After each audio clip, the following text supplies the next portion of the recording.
I'm Ray Dalio. For nearly 5 decades, I managed over $124 billion at Bridgewater Associates. I predicted the 2008 financial crisis 18 months before it happened. He called the dot-com crash. I've navigated every major economic cycle since the 1970s. And right now, I'm about to tell you something that's going to make a lot of people very angry with me. Stop buying stocks in 2026. Now, before you click away, hear me out. I'm not saying this because stocks are inherently bad. I'm not predicting the market will crash tomorrow morning. But if you're blindly following the same investment advice that worked brilliantly for the last 40 years, you're about to get destroyed. And I mean that literally. Here's the truth that nobody in the financial industry wants to tell you. The environment that made buy and hold work from 1980 to 2020 is over. It's finished. It's dead. We experienced 40 years of continuously falling interest rates, from 15% in 1981 down to basically zero in 2020. That specific environment created the greatest bull market in human history. Every crash eventually recovered. Buy the dip worked every single time without exception.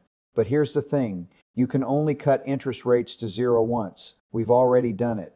We're now operating in a completely different regime, and the strategies that made people extraordinarily wealthy over the last 4 decades will make people poor over the next 10 years. I'm not guessing here. I'm not being pessimistic for the sake of it. I've spent my entire career studying 500 years of economic history. I've mapped every major debt cycle going back to the Dutch Empire. And right now, I'm reading the machine. The machine is screaming at me that we're in the late stages of a long-term debt cycle. These cycles happen every 75 to 100 years. The last one was the 1930s and 40s. Before that, the 1860s. And when these cycles end, they don't end quietly. They end with massive wealth transfers, currency devaluations, and the complete reshuffling of who's rich and who's not.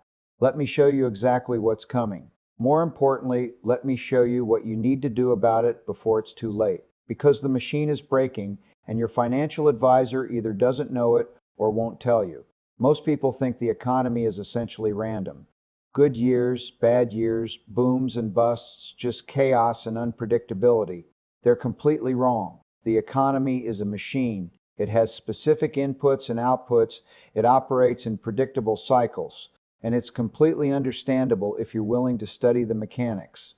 For 50 years, I've dedicated myself to understanding how this machine works, not just in America, but across every country, every time period, every economic regime throughout history. And here's what I've learned.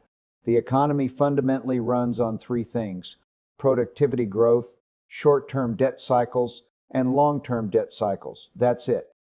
Understand those three forces, and you understand 90% of what actually drives markets and economic outcomes.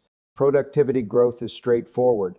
Are we producing more value per person this year than we did last year? Are we innovating? Are we becoming more efficient with our resources? If yes, the economy genuinely grows. If no, it stagnates or declines. Short-term debt cycles typically last 5 to 8 years.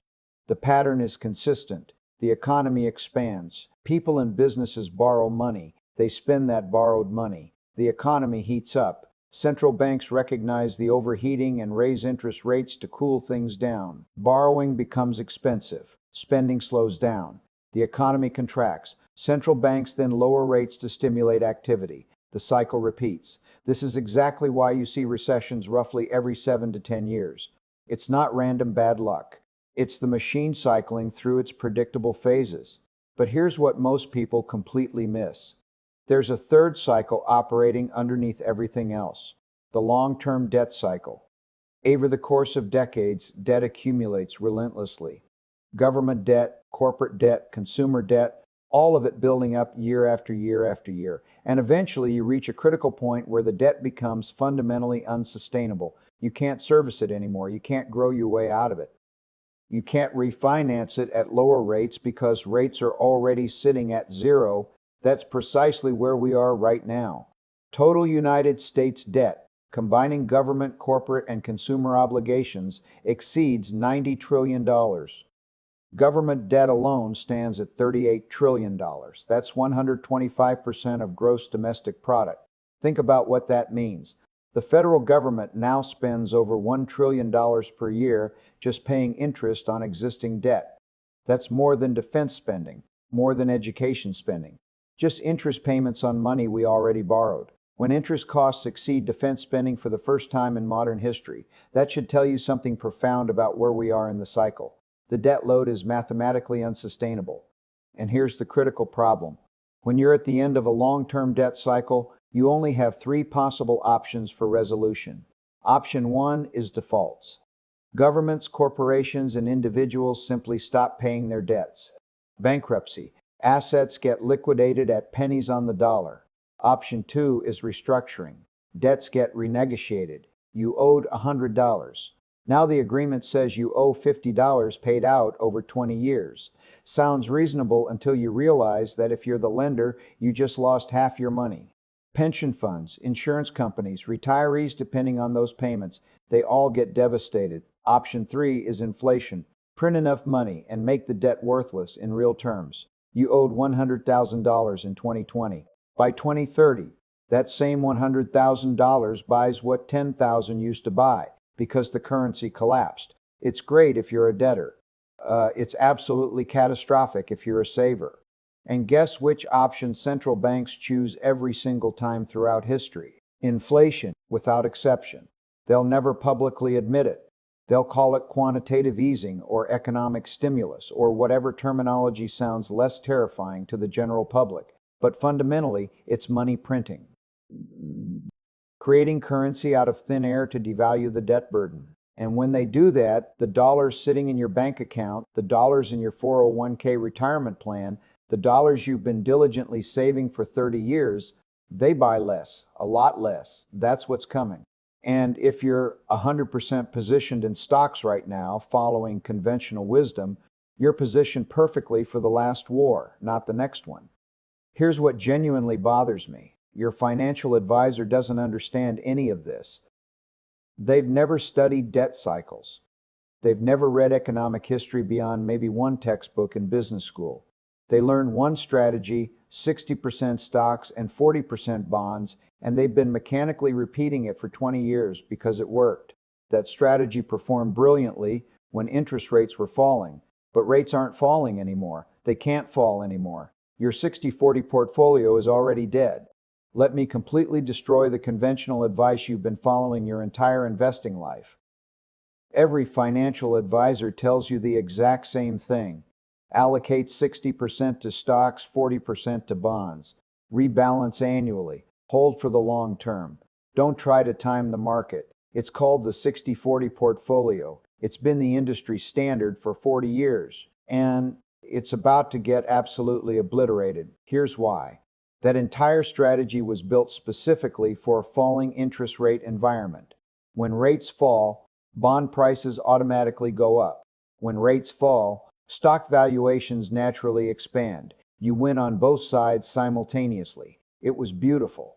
Perfect. We're not in a falling rate environment anymore. Rates bottomed at 0 in 2020. They subsequently went up to 5% by 2022 and 2023. And even if they eventually come down to 3 or 4%, we're never going back to 0. Year of free money is permanently over. And when rates rise, bonds get destroyed. A 10-year Treasury bond loses 10 to 15% of its value for every 1% rise in interest rates. If rates move from 4% to 6%, that's a 20% loss on your supposedly safe bonds. The assets that were meant to protect you during stock market downturns are now correlated to the downside. But wait, it gets significantly worse. Stocks are priced for absolute perfection right now. The S&P 500 is trading at 24 times earnings. That's 50% above the historical average of 15 to 16 times earnings. In a normal reversion to the mean, which happens eventually in every cycle, the market would need to drop 30% just to get back to average valuations. And if we experience a real deleveraging and actual debt cycle crisis, we're talking about 50 to 60% drawdowns from current levels. This isn't speculation. It happened in the 1930s. Stocks dropped 89% from peak to trough. It took 25 years to recover in real inflation-adjusted terms. An entire generation of investors was wiped out. It happened in the 1970s.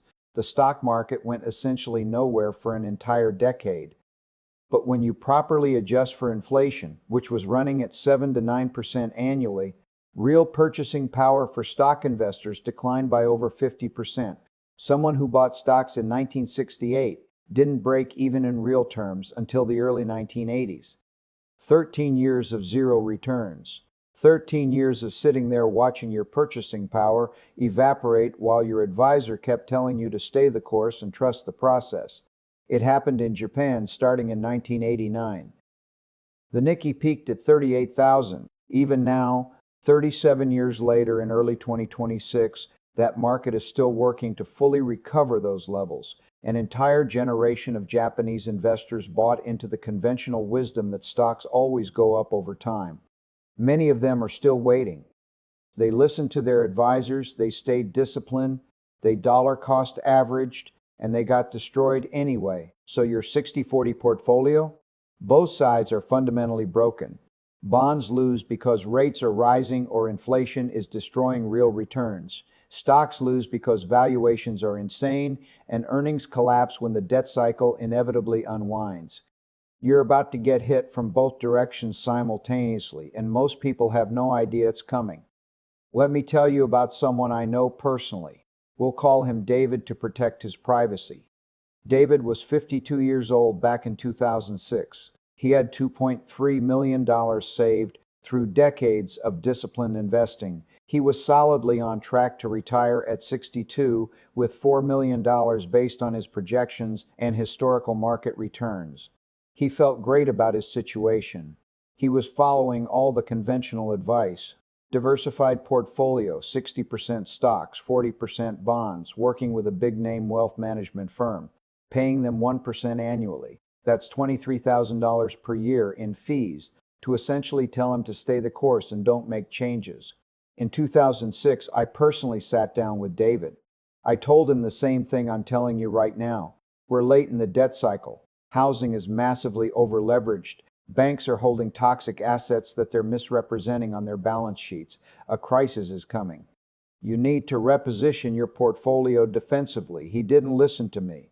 His advisor told him I was being unnecessarily alarmist. Ray's a hedge fund guy, they said. He makes money betting against the market. Of course, he's always predicting doom and gloom. The fundamentals are strong. Employment is good. Corporate earnings are solid. Stay the course. Trust the process. So David stayed the course. He trusted the experts. 2007 came. The market kept going up. David felt completely vindicated. See, Ray was wrong, he thought. I'm up another 12% this year. His wife bought a new BMO to celebrate. They booked a Mediterranean cruise for their upcoming retirement. David started seriously looking at retirement homes in Arizona. He was counting down just 10 more years of work. Then 2008 hit like a freight train. His portfolio dropped 52% in 18 months. That $2.3 million became $1.1 million.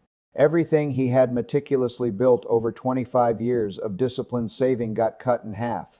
He was 54 years old. Time wasn't on his side anymore. His advisor told him the same thing advisors always say during crashes. Don't panic, don't sell, it'll come back. Markets always recover. But David needed that money to compound. He needed time. The market didn't fully recover until 2013. He was 59 by then. His retirement calculator showed he was $800,000 short of his goal. He pushed retirement to 65, then to 68, then to 70. Then his wife got sick, cancer. Medical bills piled up relentlessly. Even with insurance, they were hit with $150,000 in out-of-pocket costs. He had to withdraw from what was left of his portfolio to cover expenses. The Mediterranean cruise never happened. The Arizona retirement home never happened. The life they planned for never happened. I saw David last year at a coffee shop near my office. He's 70 years old now, still working, managing a retail store, wearing a name tag, dealing with customer complaints about returns and discounts. He told me something I'll never forget. He said, I should have listened to you in 2006, but my advisor seemed so confident. He showed me charts. He showed me historical data. He made it sound so convincing. I had no reason not to trust him. I asked David what happened to his advisor. David just laughed. He retired at 58, lives in Florida now, plays golf every day, posts pictures on social media from his boat. You know what kills me about that story? David wasn't stupid, he wasn't lazy, he wasn't reckless with his money. He followed the rules. He trusted the credentialed experts. He did everything conventional wisdom told him to do, and it destroyed his retirement anyway. The advisor made millions in fees from clients like David over his career. And when the crisis hit, the advisor's own money was safely positioned in defensive assets because advisors know the truth. They understand the cycles. They just don't tell you because they make more money keeping you fully invested in their funds. Don't be David. Don't let someone else's incentives determine your financial future. If you're finding this perspective valuable, if this is making you think differently about your investments, do me a favor, or share this with someone who needs to hear it. Your parents, your siblings, your friends who are counting on their portfolios for retirement. This information could literally save their financial lives.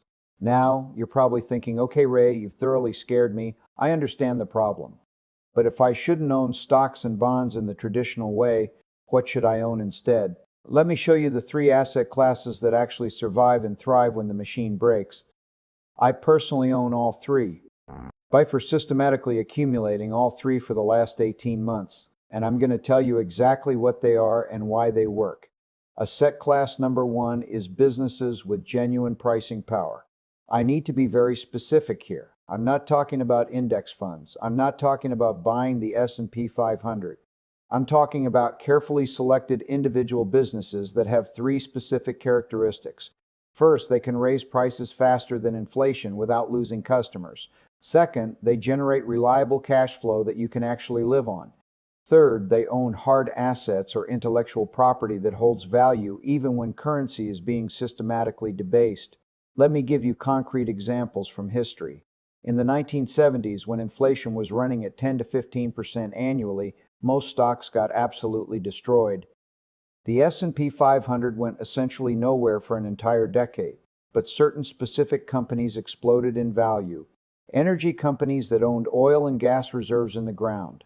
When oil went from $10 a barrel to $80 a barrel, their revenues went up 700%. Their costs went up maybe 50%. Massive profit expansion. Agricultural companies that owned farmland. When food prices doubled, farmers who actually owned the land printed money while everyone else suffered. When their costs went up, regulatory frameworks allowed them to pass those costs through to consumers with a guaranteed margin on top. Consumer staples with monopolistic market positions. Procter & Gamble, Johnson & Johnson, Coca-Cola. These companies raised prices when their costs went up. Consumers complained but kept buying because brand loyalty is incredibly strong, and these are necessities. Think about Procter & Gamble specifically. They own Tide, Pampers, Gillette. When their manufacturing costs go up 20%, they raise prices 25%. Consumers might switch from premium Tide to regular Tide, but they don't stop buying laundry detergent entirely. That's real pricing power. Johnson & Johnson owns Band-Aids, Tylenol, critical medical devices. When inflation hits, hospitals don't stop buying medical equipment. They pay the higher price and pass it through to patients and insurance companies. These aren't get-rich-quick investments. These are wealth preservation plays. When inflation hits hard, these companies don't just survive. They actually thrive while everything else burns. So, if I were building a portfolio from scratch today, I would put 35 to 40% in businesses with these exact characteristics. Companies that own hard assets have demonstrated pricing power and generate reliable cash flow, not because I'm certain we'll get 1970s-style inflation, but because if we do, this bucket protects me completely, and if we don't, these are still quality businesses that pay dividends and compound wealth over time. Asset class number two makes conventional investors very uncomfortable. Physical precious metals, gold and silver, and I need to be extremely specific here.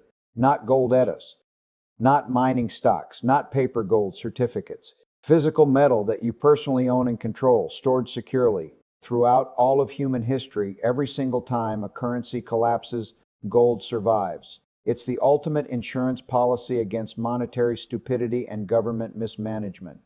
In the 1970s, when inflation destroyed bond and stock returns, gold went from $35 per ounce to $850, a 24 times return. Someone who put $10,000 into physical gold in 1970 had $240,000 by 1980.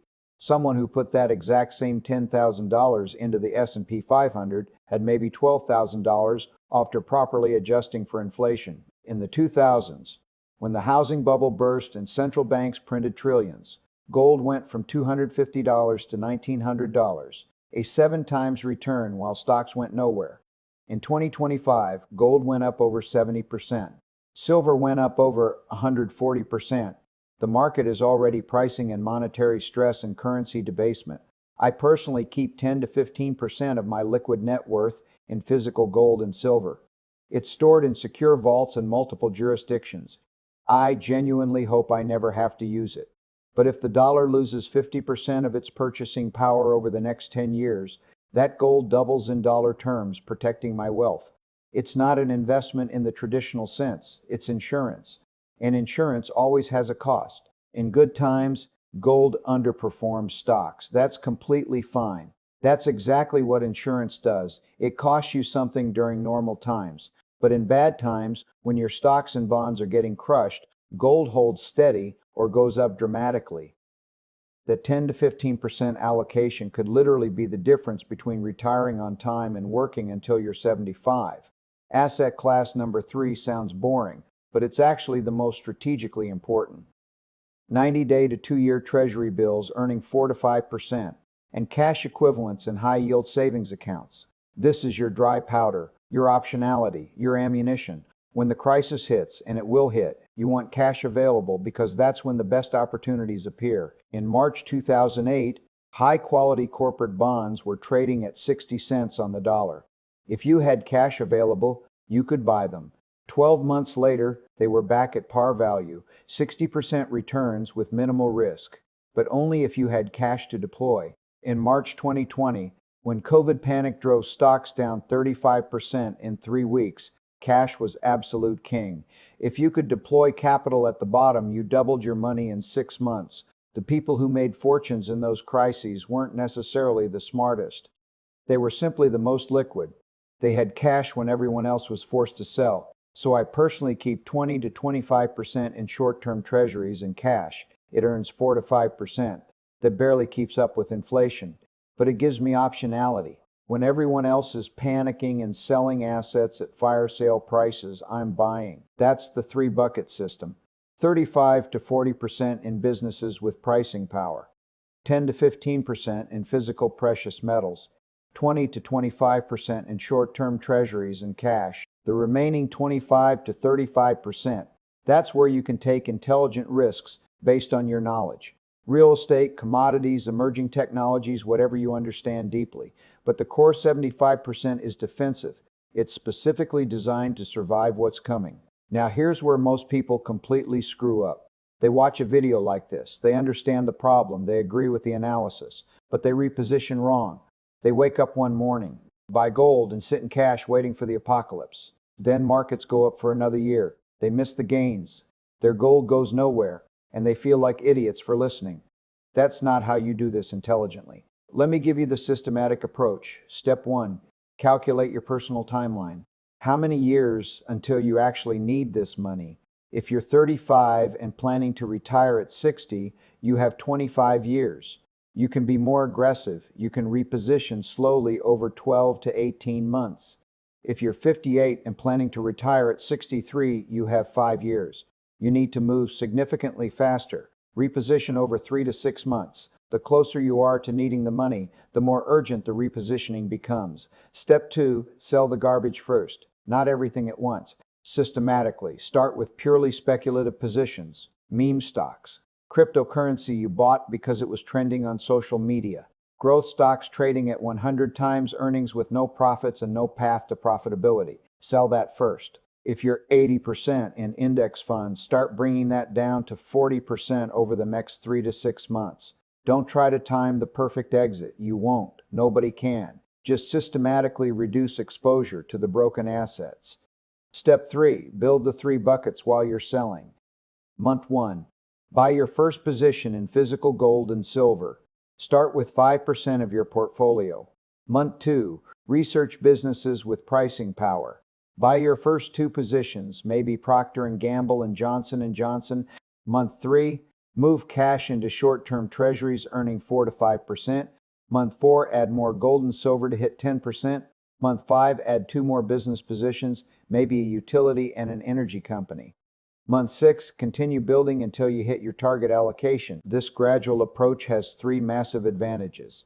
1, you average your entry points. You're not trying to catch the perfect bottom or top. 2, you have time to learn and adjust as you implement. You might discover things that don't fit your specific situation. 3, it's emotionally easier. Small changes over time are far less stressful than one massive all-or-nothing decision. Step 4, ignore the noise while you're repositioning. The market will probably go up. Your friends will brag about their returns. Financial media will declare the bull market is back. Your advisor will call you and tell you you're making a terrible mistake. Ignore all of it. You're not repositioning based on what's happening next month. You're repositioning based on where we are in a 75-year debt cycle. Short-term performance is completely irrelevant. Long-term survival is everything. I've been repositioning institutional portfolios for 18 months.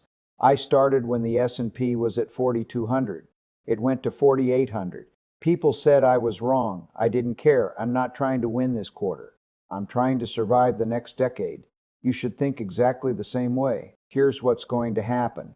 Most people watching this right now will nod along. They'll think, yeah, Ray makes a lot of sense. And then they'll do absolutely nothing. They'll talk themselves out of it. Maybe he's being too pessimistic. Maybe I should wait and see what happens.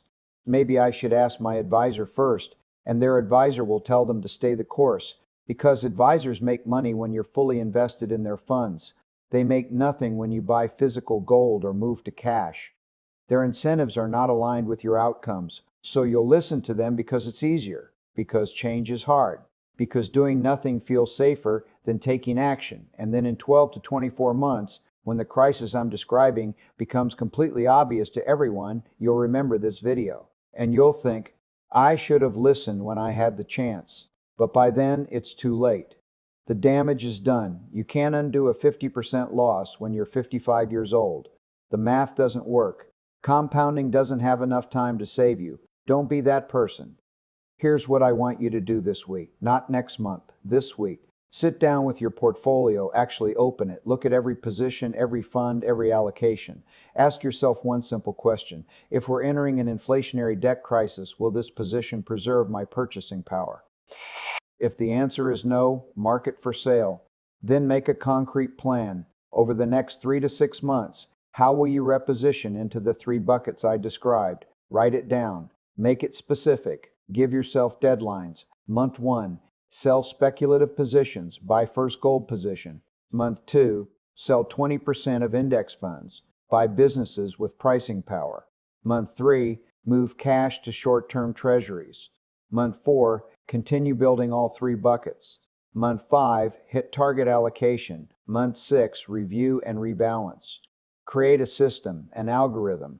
Something you follow regardless of what the market does, regardless of what the news says, regardless of how you feel emotionally, because your feelings will absolutely destroy you in a crisis. Fear makes you sell at the bottom. Greed makes you buy at the top. Hope makes you hold positions that are going to zero. A system protects you from yourself. That's what I'm giving you, not a prediction, a system. I'm 75 years old. I've been doing this for 50 years. I've managed $124 billion through every crisis. I know what's coming. I'm telling you as clearly as I can. Reposition now, not next month, not after you see how first quarter performs. Now, the window is closing. We're in stage 7 of an 8-stage debt cycle. In 6 to 12 months, we'll be in stage 8. And by then, it's too late. The people who act now will survive and potentially thrive. The people who hesitate will be casualties. It's that simple. It's that brutal, it's just math. If this resonated with you, if you found value here, pass it forward. Send this to someone who needs to hear it. Your parents, your siblings, your friends who are counting on their portfolios. This could change their life. Turn off this video, open your portfolio, start today. Because in 6 months, you'll either thank yourself or hate yourself. Your choice, your future. Make it count.